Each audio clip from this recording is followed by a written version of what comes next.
Welcome back, gang. In this tutorial, I examine a text that uses a lot of parallel construction. The lesson is designed to accompany Chapter 4 of The Well-Crafted Sentence by Nora Bacon. Let's briefly review what Bacon says about parallel construction. As a general rule, units in a series should have parallel structure. That is, they should be the same kind of grammatical unit, and they should fit into the same slot in the sentence. And let's look at a very simple example. The band came into the restaurant and played music. That's the sentence as we normally look at it. Let me analyze it on the green board. Here's the subject, the band.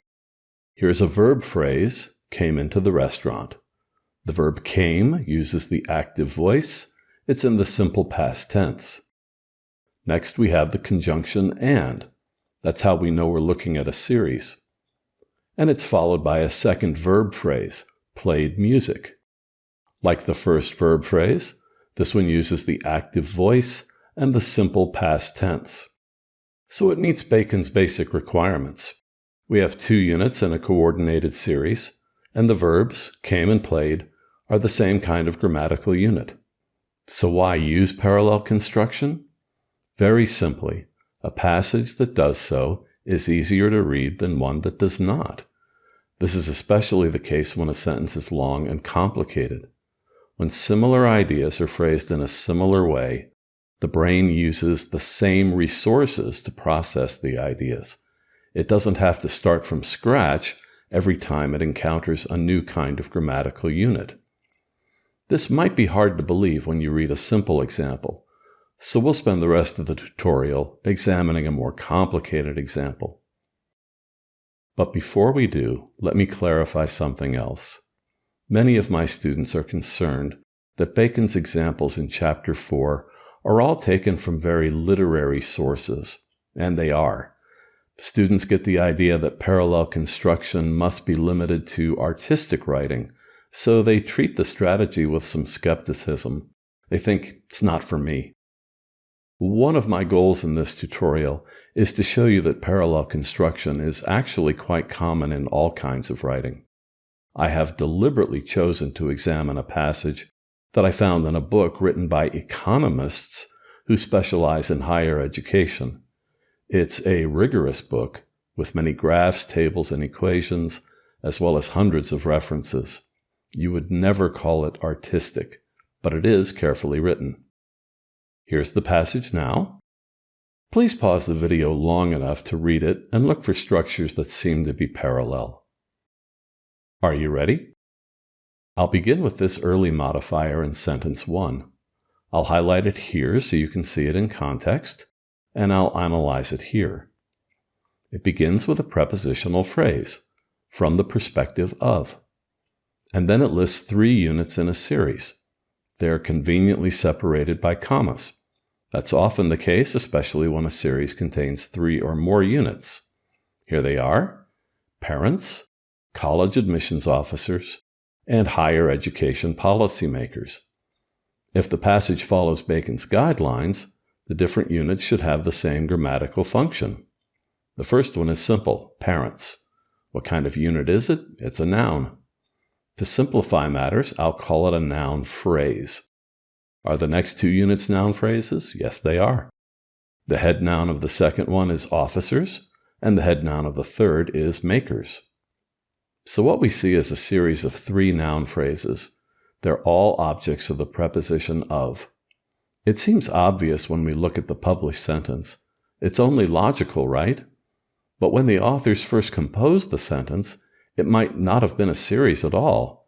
They might have written the idea 2 or 3 different ways before choosing this pattern. That's how I usually write.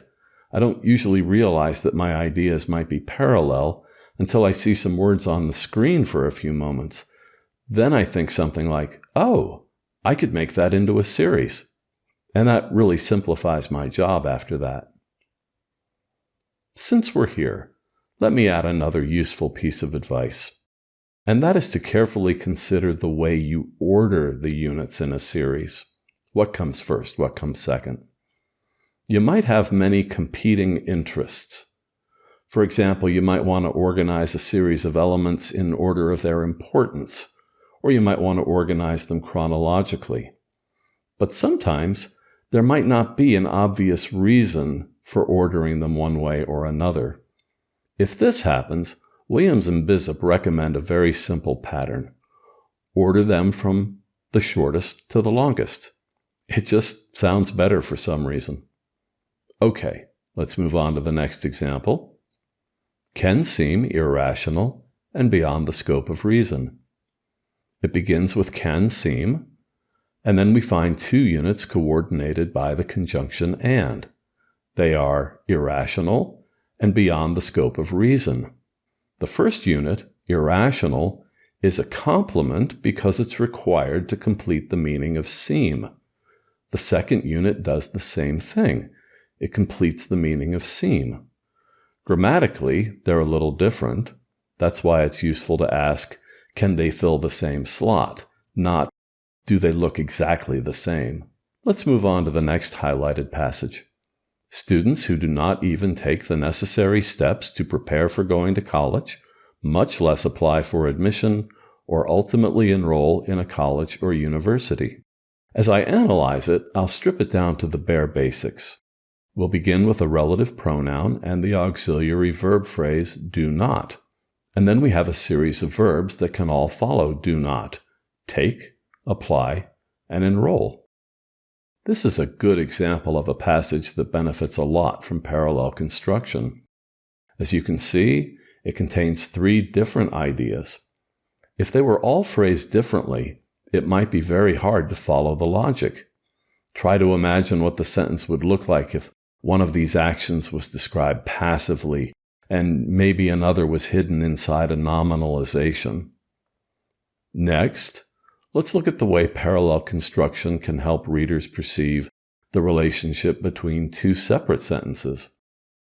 I'll start by highlighting part of the sentence we were just analyzing. I'll stitch these pieces of it together so you can see how the verb phrases work internally. Now, I'll highlight the beginning of the next sentence. Whoa! When you see phrases like this, the parallel construction is quite obvious. I'll take it to the green board, where we have students who do not apply for admission and students who do apply to college. You can see that they each begin with the same subject, students, followed by the same relative pronoun, who. Then we come to the same verb, apply. The big difference is that the first verb is negated. After the verb, each sentence has a different prepositional phrase, but they're both prepositional phrases. Except for the negation, these phrases are almost identical. And this illustrates a very common use of parallel construction, when you want to draw attention to a difference. When all the other parts sound alike, the different part really stands out.